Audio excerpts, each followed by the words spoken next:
Hi guys. Don't really know what I'm doing today, to be honest. I've only come local again, but the intention was to come out and do some long exposures because I figured there's high winds. I was really hoping for some low cloud that would be fast moving, but having come out now, it's typical. You know what it's like, I go out for a sunset and I end up with loads of clouds, and then when I want clouds I come out and the skies are starting to clear.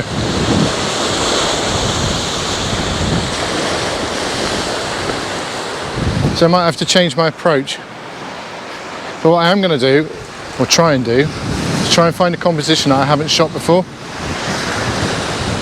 Which is going to be pretty difficult in this area, to be fair. I'm going to go back, have a look down on the other rocks in this area. It's quite choppy out there, so the whole long exposure thing's probably going to go out the window, and I'll try and capture some actual drama instead. Yeah, so like I said, it's pretty bloody choppy down here at the minute. The downside to that is it's kicking up a lot of sea spray, so it's going to be difficult to keep the lens clean. But whoop. So I've come down this side, which I don't shoot that often because it's pretty difficult to get to, because you have to climb down that. It's not quite as bad as it looks, because when you walk against the edge of the building there, it's been walked quite a lot, so it's not quite as dodgy as it looks. Another reason for this outing is to test my mic. I mean, it's pretty windy and I'm hoping that you can hear me properly. Otherwise I just wasted a lot of money. But I'm sure it's fine, right? So I just went down closer to the water, but to be honest, I think it's just making it difficult for myself because there's so much spray. Where all the waves are breaking, the wind's heading straight inland, so it's just carrying it. I mean, I can feel it hitting my face now. So I think I'm going to try and get back up to higher ground and see if I can find something up here.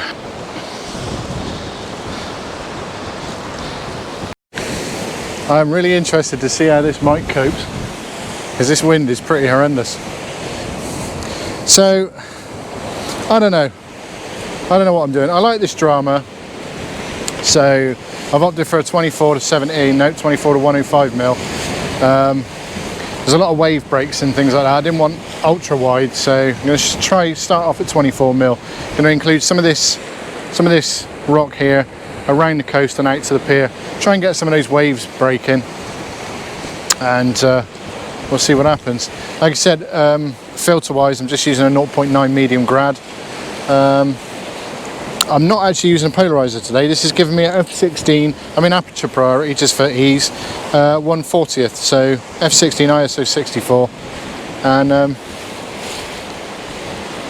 let's see what happens.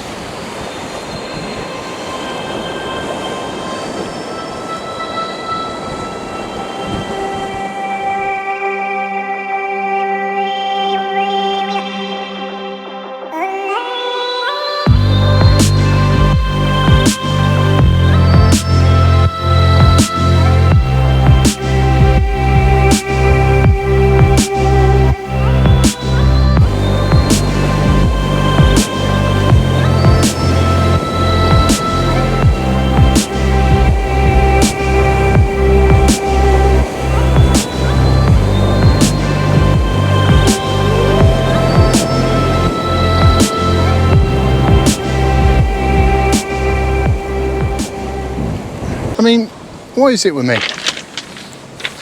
Whenever I come out, everything just goes. So like, the reason I came out was when I looked out the window, there was lots of clouds in the sky, and I thought I'd go out and do some long exposures. And I mean, look.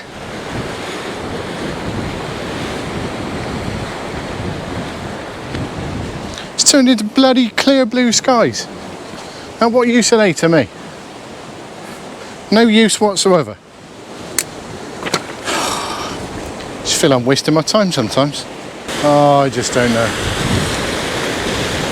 I'm going to go over and have a look a bit further down the path, which means walking back up this. So wish me luck. But there definitely seems to be less spray down this side. But the problem I've got now is that harsh sun. So I think the polarizer is definitely going to have to come out again. Try and cut back some of those reflections because they're pretty damn harsh. Oh dear. I don't know. Struggling to find inspiration here. It's a combination of the place, because I've been here too much, and the weather. Well, on this occasion the weather has completely done it. I was actually looking forward to doing a good long exposure.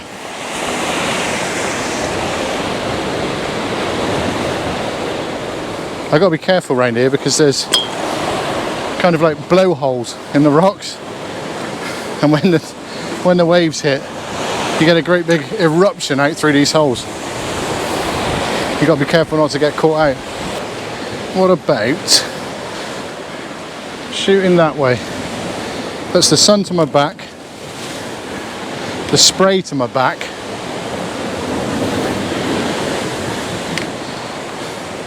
so it's got to be worth a go. See, that's one of the holes I was talking about. Right, I think I was in this spot the other day. I'm going to shoot in the opposite direction this time and see what we can come up with. It's nice and clear. You can see Sand Point, so I'll have a go. It's a bit precarious, so I'm going to put you down a minute. Alright, so I found something that might just rescue this shoot. I'm shooting vertically from here, and I'm catching things like that. Those nice big wave breaks on the rocks there. Try and get the splashes. I'm just going to have a look at one of the shots I've just taken because I think I'm going to need to increase my ISO. Oh, I just missed the best one ever. Yeah, I need to ramp up the ISO here. Bear with. Let's go up to 200 and we're going to ramp up our shutter speed to 1/200th.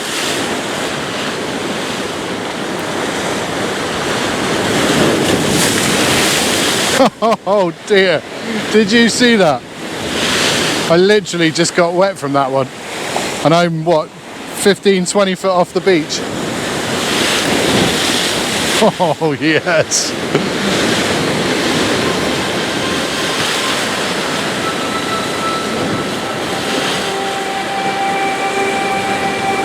So at the moment I've got this, I'm literally poised waiting to open the shutter.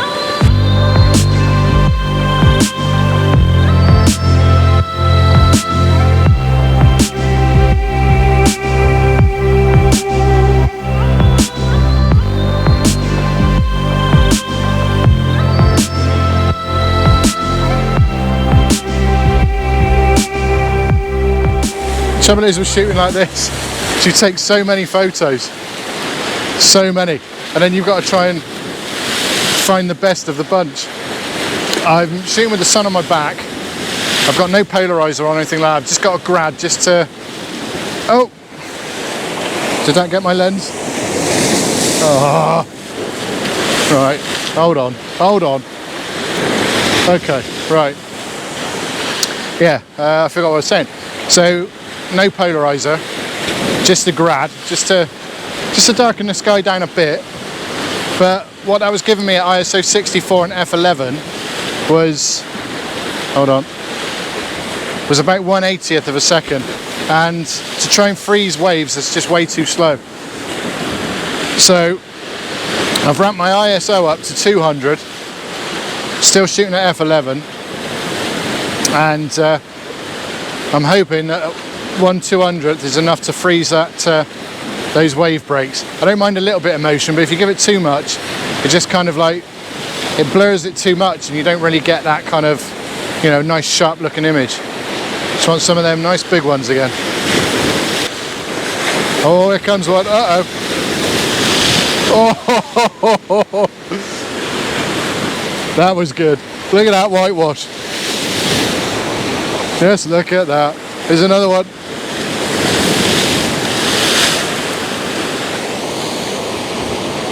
Oh, we got some drama going on here.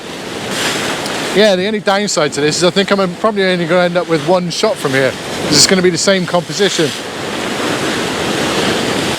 There is something you can do with shots like this, which goes back to the exposure blending. So say for instance, I've got a big wave breaking in the foreground, there's not much going on in the distance, and then in the next shot, there's waves breaking in the distance, you know, as the tide hits the coast unevenly. You can actually just take the two shots, blend them together, so you've got the best of both worlds. So you get the wave breaks at the front and the wave breaks at the back, which is why I'm taking so many images, to try and get the best of both. Oh dear. I'm thinking I might have to move, because this is getting a little bit insane. I mean, look.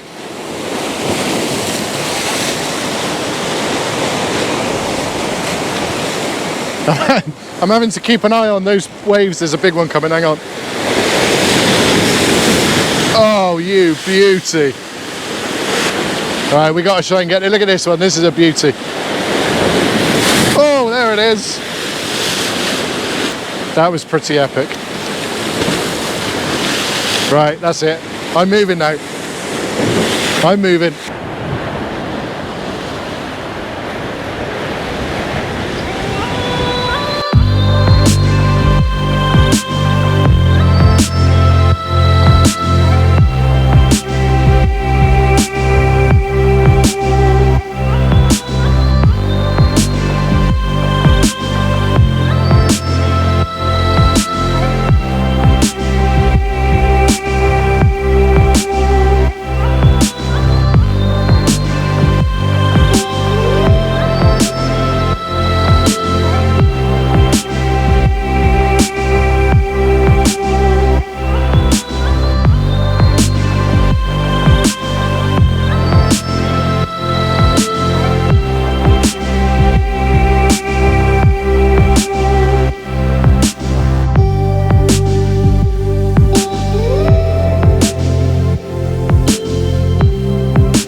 So I decided to just sit down and take 5 and just take it all in. Just sit down and watch these waves. And the sun's out. Not great for photography, but it's nice to sit here. I mean, what's better than the sound of the waves? All right, they're quite rough. It's all good. So I don't feel like I'm done here yet. So I'm gonna go for a long exposure like I wanted to do initially, because there's the odd bit of cloud around and it is moving. So I'm going to try and go for, I say minimalist, it's not, but there's not much to it, so it's either going to work or it'll take a dive. But I'm going to try it and see what happens, so I'll come back to you when I'm set up. I've set up a composition, the 10 stops in place, and a 0.9 medium grad. Not using the polarizer again, just purely because I can't be bothered to get it out. I'm just going to get my phone out so that I can time my exposure.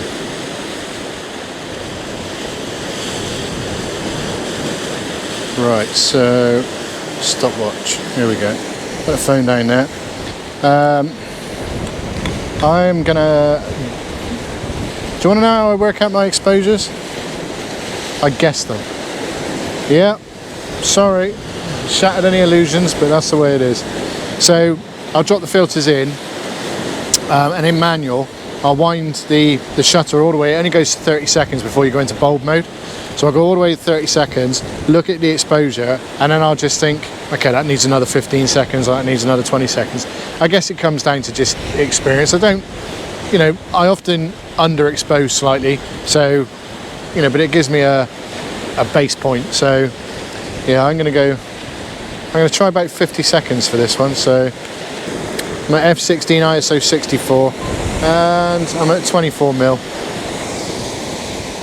Lens is clean because it's facing away from the wind, and it's one press, two. Let's do this. So yeah, I'm hazarding a guess around 50 seconds. Okay, right, so that's 50 seconds. Do you know what? I'm going to go to 55. There we go.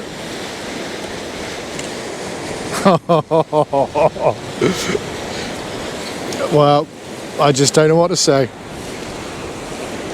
Don't know if you can see that. That histogram, not looking too bad at all. May have gone a little bit off the... I should have stuck with my 50 seconds. If I'd gone with 50, it would have been bang on. So that's how I do long exposures. You know, I just look at take it to 30 seconds. Look at...